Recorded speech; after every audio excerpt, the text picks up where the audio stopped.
Au nom du Père et du Fils et du Saint-Esprit, Amen.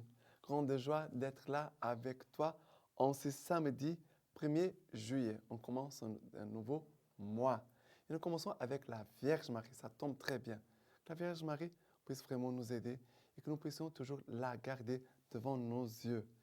Que notre bouche, nos pensées, nos paroles puissent vraiment toujours proclamer le nom de Marie. Et n'oublie pas de laisser like dans ton appareil et aussi d'envoyer la lecture divine pour tes amis.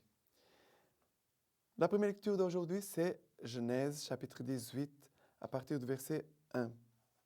Le Seigneur lui apparut au chêne de Mambré, tandis qu'il était assis à l'entrée de la tente, au plus chaud du jour. Ayant levé les yeux, voilà qu'il vit 3 hommes qui se tenaient debout près de lui. Dès qu'il les vit, il courut de l'entrée de la tente à leur rencontre et se prosterna à terre. Il dit, « Mon Seigneur, je t'en prie, si j'ai trouvé grâce à tes yeux, veuille ne pas passer près de ton serviteur sans t'arrêter. Qu'on apporte un peu d'eau, vous vous laverez les pieds et vous vous étendrez sous l'arbre. Que j'aille chercher un morceau de pain et vous vous réconforterez le cœur avant d'aller plus loin.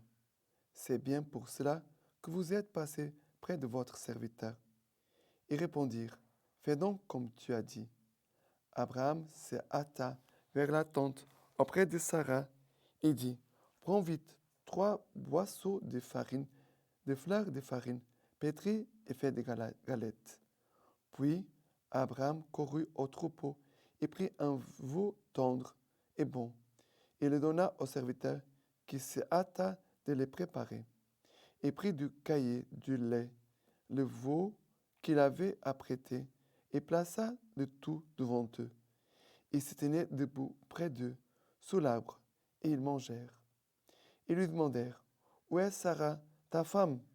Il répondit, « Elle est dans sa tente. » L'autre dit, « Je reviens vers toi l'an prochain, alors ta femme Sarah aura un fils. » Sarah écoutait à l'entrée de la tente qui se trouvait derrière lui.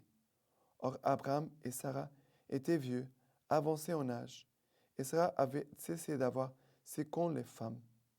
Donc Sarah rit en elle-même, se disant, « Maintenant que je suis usée, je connaîtrai le plaisir, et mon mari, qui est un vieillard. » Mais le Seigneur dit à Abraham, « Pourquoi Sarah a-t-elle ri, se disant, vraiment vais-je encore enfanter alors que je suis devenue vieille? Y a-t-il rien de trop merveilleux pour le Seigneur? À la même saison, l'an prochain, je reviendrai chez toi et Sarah aura un fils. » Sarah démentit. « Je n'ai pas ri, dit-elle, car elle avait peur. Mais il répliqua, « Si tu as ri. » La vérité qui parle plus fort, si tu as ri. Mais voilà qu'on se prépare pour la concrétisation et l'achèvement de la promesse que Dieu avait faite à Abraham et Sarah.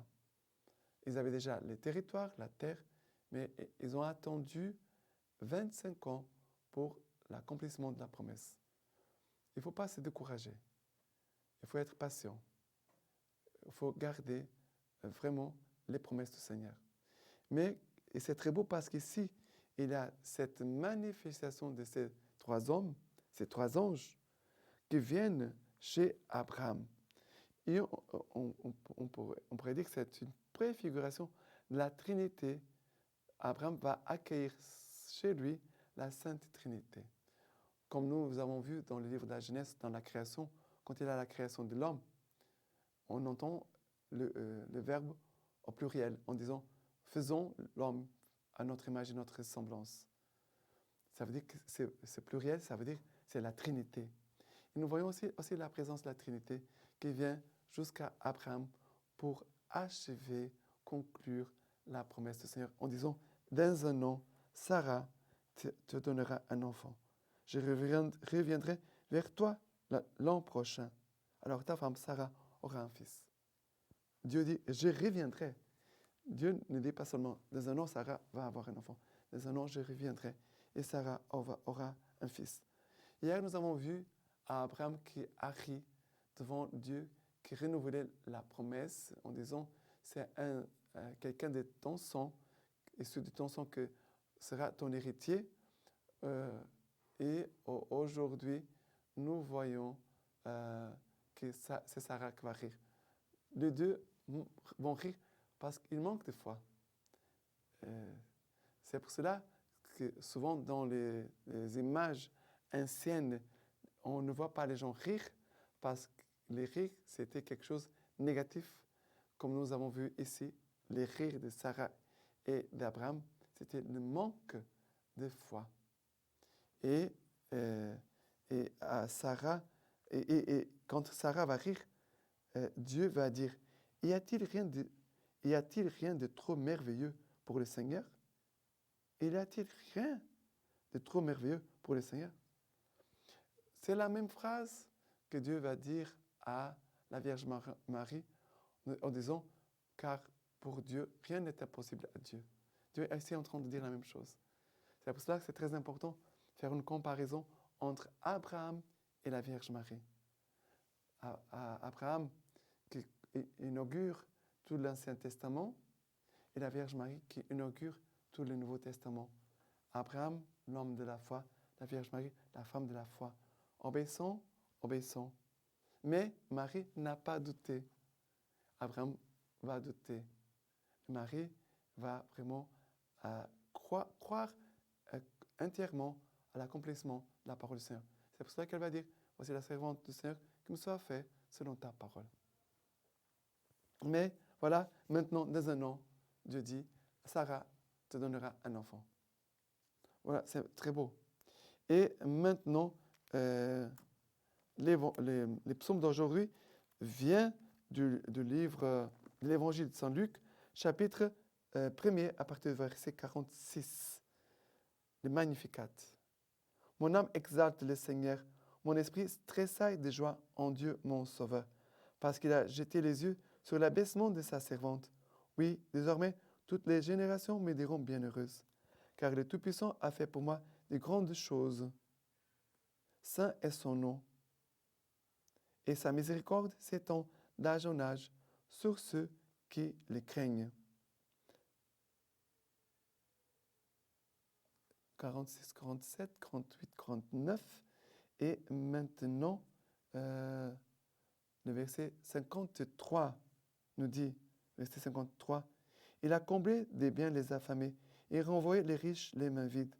Il est venu en aide à Israël son serviteur, se souvenant de sa miséricorde, selon qu'il l'avait annoncé à nos pères, en faveur d'Abraham et de sa postérité à jamais. » Voilà, ici nous voyons le Magnificat, mais le Seigneur a jeté les yeux sur l'abaissement de sa servante. Dieu est descendu.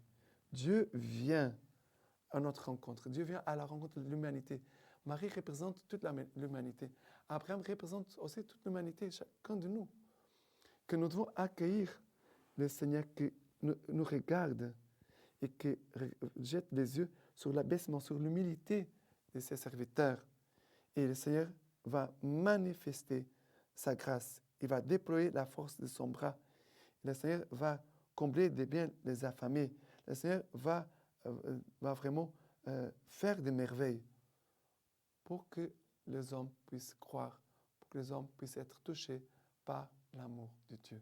La Vierge Marie a été profondément touchée par l'amour de Dieu et elle va devenir un canal de la grâce et de l'amour de Dieu pour toutes les générations jusqu'à aujourd'hui, pour toujours jusqu'à la fin du monde. Voilà notre vocation. Et maintenant, l'évangile d'aujourd'hui, c'est Matthieu chapitre 8, à partir du verset 5. Comme il était entré dans Capharnaüm, un centurion s'approcha de lui en le suppliant. « Seigneur, dit-il, mon enfant gît dans ma maison, atteint de paralysie et souffrant atrocement. » Il lui dit, « Je vais aller le guérir. » « Seigneur, reprit le centurion, je ne mérite pas que tu entres sous mon toit, mais dis seulement un mot, et mon enfant sera guéri. Car moi, qui ne suis qu'un subalterne, j'ai sous moi des soldats. Et je dis à l'un, va, et il va. Et à l'autre, viens, et il vient. Et à mon serviteur, fais ceci, et il le fait. Entendant cela, Jésus fut dans l'admiration et dit à ceux qui les suivaient, en vérité, je vous le dis, chez personne je n'ai trouvé une telle foi en Israël. Eh bien, je vous dis que beaucoup viendront du levant et du couchant, prendront place au festin avec Abraham, Isaac et Jacob dans le royaume des cieux, tandis que les fils du royaume seront jetés dans les ténèbres extérieures. Là seront les pleurs et les grincements des dents. Puis il dit au centurion, va, qu'il t'advienne selon ta foi. Et l'enfant fut guéri sur l'heure. Étant venu dans la maison de Pierre, Jésus vit sa belle-mère alitée avec la fièvre. Il lui toucha la main, la fièvre la quitta, elle se leva et elle le servait. Le soir venu, on lui présenta beaucoup de démoniaques. Il chassa les esprits d'un mot et il guérit tous les malades, afin que s'accomplisse l'oracle d'Isaïe, le prophète. Il a pris nos infirmités et s'est chargé de nos maladies. Alors, c'est vrai que le Seigneur a pris sur lui nos infirmités, il s'est chargé de nos maladies. C'est vrai parce que l'amour de Jésus, il n'a pas seulement porté une croix, mais Jésus a porté notre croix. Jésus a porté notre croix. Jésus va guérir la belle-mère de Pierre. Jésus va guérir l'enfant du centurion. Mais pourquoi Jésus va faire cela? Et c'est beau que le centurion va dire, je suis un subalterne, je suis un serviteur moi aussi. J'ai des soldats sous mes ordres. Mais il dit, je suis un subalterne. Ça veut dire, je suis un serviteur. Dieu veut toujours bénir ceux qui se mettent à son service et au service des autres.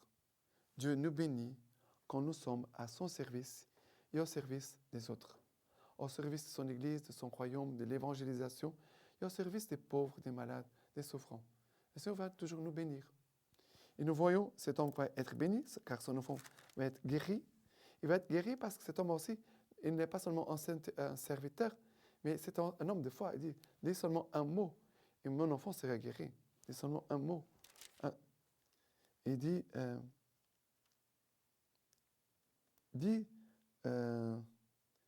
mais dis seulement un mot, et mon enfant sera guéri. Et Jésus va dire aussi un mot à la belle-mère de Pierre. Jésus ne va rien dire. Il lui toucha la main, la fièvre la quitta, elle se leva. Et qu'est-ce qu'elle fait? Elle devient servante. Elle se met à servir. Les grâces que nous recevons, c'est pour notre service. Les grâces que tu reçois, c'est pour ton service. Ce n'est pas pour être un maître et seigneur. Et maintenant, je suis quelqu'un d'important et les autres vont me servir. Non, ça, c'est le contraire de l'évangile. Jésus va dire, je ne suis pas venu pour être servi, mais pour servir, donner ma vie ensemble pour la multitude. C'est ça la vocation des chrétiens. Quand on vit le contraire, on n'est pas dans l'évangile. On est en train de vivre quelque chose contraire à l'évangile. Et malheureusement, il y a beaucoup de chrétiens qui vivent des choses contraires à l'évangile. Bien sûr, on doit trembler et dire, nous tous, parce qu'on fait un péché, on est en train de faire quelque chose contraire à l'évangile. Mais il y a des gens qui ne veulent pas servir, qui veulent être servis, qui ne veulent pas servir. Ça, c'est dangereux. D'accord? Soyons humbles, soyons des serviteurs. Et maintenant, la lecture patristique d'aujourd'hui de Saint Grégoire nous dit, le Seigneur Jésus ne dit pas qu'on est heureux de savoir quelque chose au sujet de Dieu, mais qu'on est heureux de le posséder en soi-même. En effet, heureux les cœurs purs, car ils verront Dieu. Ils ne pensent pas que Dieu se laisse voir face à face par celui qui aura purifié les regards de son âme. Mais peut-être la noblesse de cette parole nous suggère-t-elle ce qu'une autre parole exprime plus clairement. Le royaume de Dieu est au-dedans de vous. Voici ce qu'elle nous enseigne. C'est lui qui a purifié son cœur de toute créature et de tout attachement déréglé.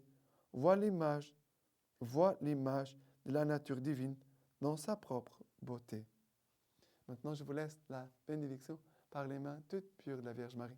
Que Dieu Tout-Puissant vous bénisse et vous garde, le Père, le Fils et le Saint-Esprit. Amen.